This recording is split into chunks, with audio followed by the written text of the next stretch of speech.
Alright, what's good y'all? Soul here, and welcome back to my story mode. So, not too long ago for the last couple of weeks, I was a little on the sicker side. My bad. That's why I haven't been uploading as much as I probably could've. During my little downtime there, I decided, hey, I may as well just kick back and enjoy just chilling out. Maybe watch some videos and movies and shows here and there. During that, I came across a little channel called Boy Meets Girl. Very adorable channel about a couple that introduces one another to games that they like, or they just kind of play games together as a couple. Very cute, very adorable, highly recommend you check them out. So obviously, with Pokemon being, well, you know, my entire thing for this channel, it was only inevitable that I ended up coming across one of their videos titled, I Make My Girlfriend Play Pokemon Heart Gold.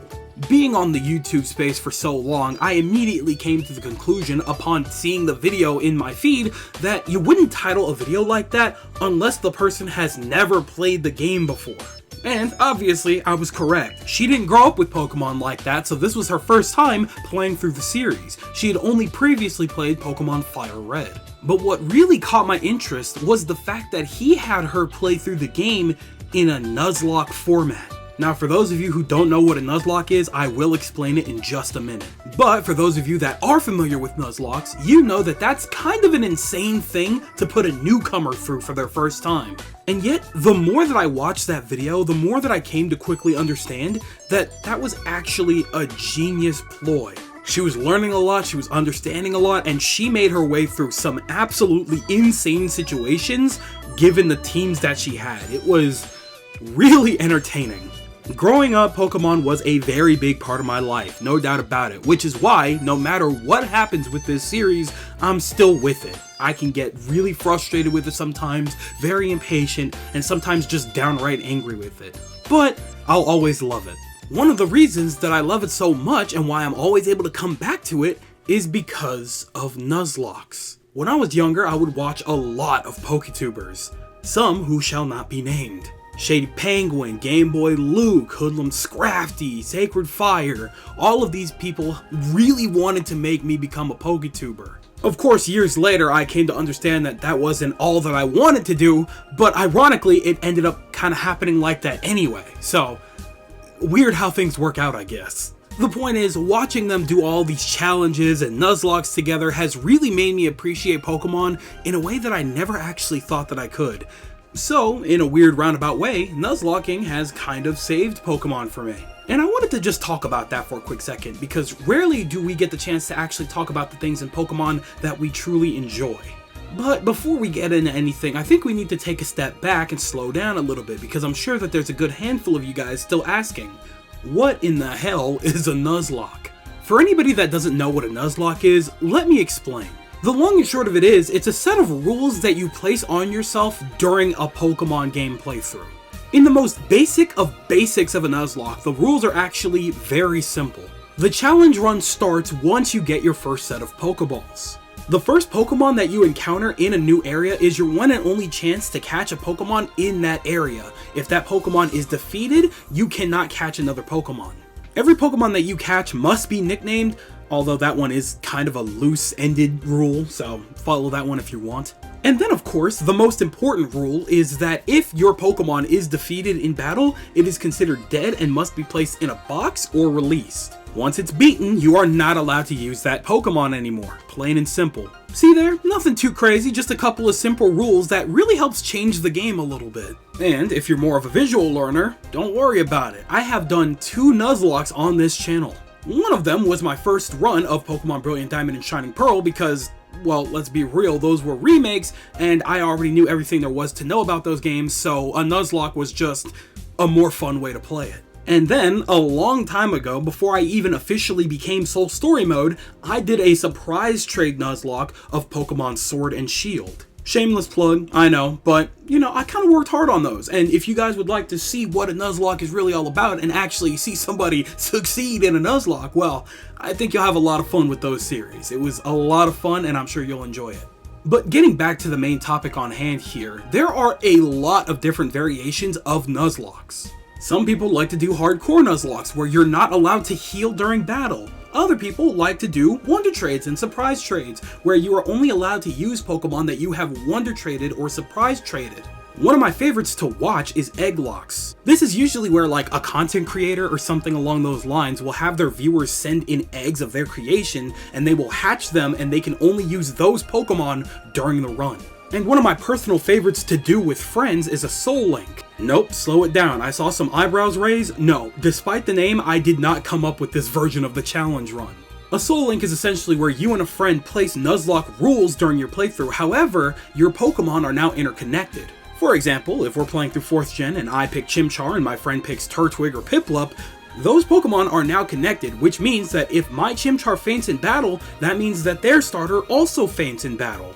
You see what I'm saying? Now, if we were to sit here and talk about all of the different variations of Nuzlocks, we would be here forever, because there have been so many created throughout the years that I've frankly lost track. However, I will always be interested in all of these different types of Nuzlocks, because these Nuzlocks make the game so much more fun when you're willing to challenge yourself a little bit.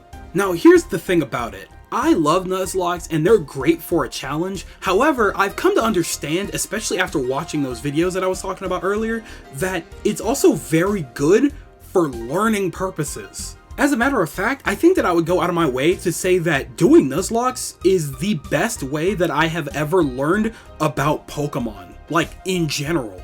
Watching and playing them has really helped me learn type matchups, to the point where if you ask me a type matchup, I could answer you on the fly, no thoughts. And if you've ever played Pokemon, you would quickly learn that one of the most important things about this franchise is type matchups. Critical thing.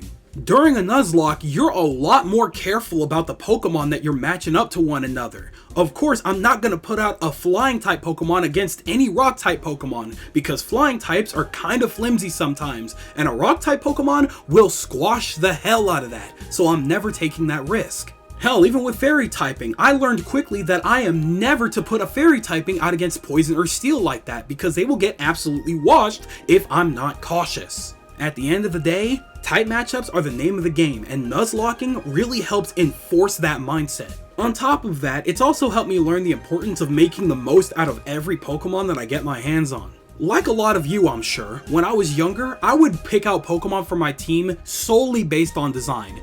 That was obviously a mistake. I mean, granted, most of the cool looking Pokemon are usually the good ones. However, there are Pokemon out there that I never would have bat an eye at if it weren't for Nuzlocke. On top of this, I also remember not using Pokemon that didn't evolve, which in hindsight was just kind of stupid. There are plenty of Pokemon out there that, despite not having evolutions, will absolutely outdo any evolved Pokemon on certain teams. It's just that simple. It's because of Nuzlocke that I can appreciate Pokemon like Phalanx now.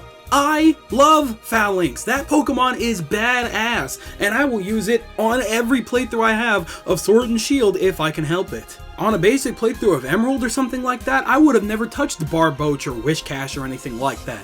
But I've come to understand that Pokemon is phenomenal.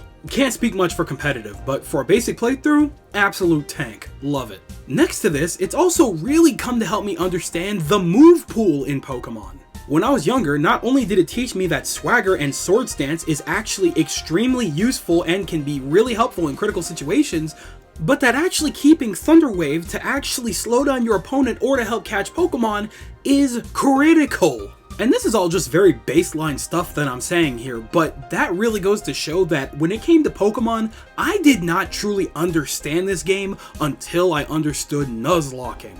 My point is, Nuzlocking puts you in a position where you are actually forced to learn the game in a way that you would never have bothered to otherwise. And in turn, it really helps you appreciate the game more, and on top of that, for me personally at least, it makes replaying these games a lot more fun. For me personally, if it weren't for Nuzlocke, I probably would never replay half of these Pokemon games, if we're keeping it completely 100. 3rd to 5th gen, maybe. 6th to 9th gen? No, probably not. I'm just saying, Nuzlocke have given these games an infinite lifetime, and I absolutely love that. Now, another thing that made me talk about this topic is actually something that I remember hearing a long time ago. A couple of years ago, a rumor was floating around that Pokemon companies said that they don't like Nuzlocking, and that it was an equivalent to pirating their games, which is an absolute insane conclusion to come to. Now, apparently this statement was just a rumor and has long since been debunked, so in the end, it really doesn't make a difference that it was said by somebody because it's probably not even true. However, I can't help but imagine why that rumored statement was even a thing to begin with. One of people's biggest problems with Pokemon is that despite all this time and all of these people that have been playing these games forever, still refuses to raise the natural level of difficulty within the games. So after years of spending a lot of time with these games, learning their ins and outs and stuff like that, they become a little too easy, you know what I mean? However, for whatever reason, they feel like they would be shooting themselves in the foot because they feel that their primary audience is only children, and that if the games are too difficult, the kids won't play. So, therefore, they decide to keep it at a relatively, generally easy level of gameplay. I see the vision and completely understand the reasoning, but as somebody that plays these games on a regular basis, I can't sit here and say that I necessarily agree with it. But that doesn't really matter. At the end of the day, they didn't want to make the games more difficult, so we, the players, decided to make it more challenging for ourselves. But in turn, we are playing and buying the games more, so I don't see why it would make sense for them to hate something that only somewhat supports them. Unless, of course, it was just a rumor to start getting people angry with Pokemon, which, frankly, is unnecessary because most of us are angry with Pokemon for very specific reasons, but we've talked about that enough. That's not what this video is about. Long and short of it is, I, like a lot of you I'm sure, appreciate Nuzlocking for what it is, and I'm so happy that it exists, and I'm happy that it's going to be something that's going to continue with the Pokemon franchise forever. Literally forever. I'm always going to enjoy my first playthrough of a Pokemon game for what it is, just enjoying the scenery, enjoying the new Pokemon, enjoying the new story, and everything along those lines. And then, once I've gotten a general idea of the ins and outs of the games, I can actually challenge myself and play through it again, and again, and again, because Nuzlocks are endless, and there's so many different ways that you can do them that it is endless. Nuzlocking, in all honesty, is what saved Pokemon for me, and therefore it will always be one of my favorite things to do in these games, and so I would like to do more of them. I am always down to do these Nuzlocke challenges and stuff like that for the channel, so if that's something that you're interested in, please don't hesitate to tell me. I am absolutely down to do so. However, regardless of if I'm recording them or not, Nuzlocks will always be a fun time for me, and I'm going to be doing them for the rest of time, probably, or something. That's probably super dramatic. Maybe not that, but for a very long time. So at the end of the day, I guess it really doesn't matter how Pokemon Company feels about Nuzlocke because they're coming with the series, whether they like it or not. But, you know, hey, that's just my thoughts on it. So I guess that just about wraps it up on my thoughts for this very specific topic, so I guess that'll go ahead and do it on Nuzlocke. I kind of wanted to do something a little different considering the fact that I didn't upload for a couple of weeks, and because it's still kind of a dry spell with Pokemon, we're still waiting on part 2 of the DLC. I just wanted to talk about something that I really enjoyed when it comes to this series, because, you know, we're very, very negative usually when it comes to this series, because that's kind of what I've kind of built my brand around, whether I like it or not, ironically. But, you know, I am down to do more Nuzlocke and stuff like that for the channel, so if that's something you guys are interested in seeing, I could either do like a one-off thing or a weekly series, whatever's clever, I'm down to do it. But regardless, I'm doing Nuzlocke whether I'm recording it or not, so I just thought that, you know, this would be a really fun topic to talk about in the midst of waiting for the DLC, because I'm sure once the DLC is done, we're going to be talking about the end of Generation 9.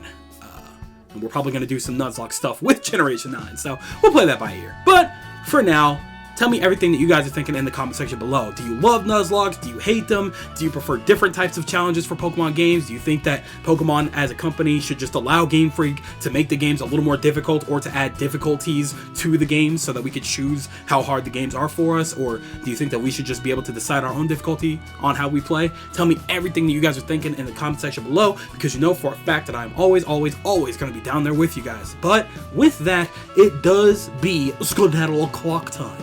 So, I'd like to thank you guys ever so much for watching. I truly do hope you enjoyed. Do me the greatest favor of dropping a like and a comment, and consider subscribing for more content just like this here. And with that, gonzo. Thanks again, hope you enjoyed, and I'll be seeing you guys in the next video. Do me the greatest favor of taking good ass care, and I'll see you all next time.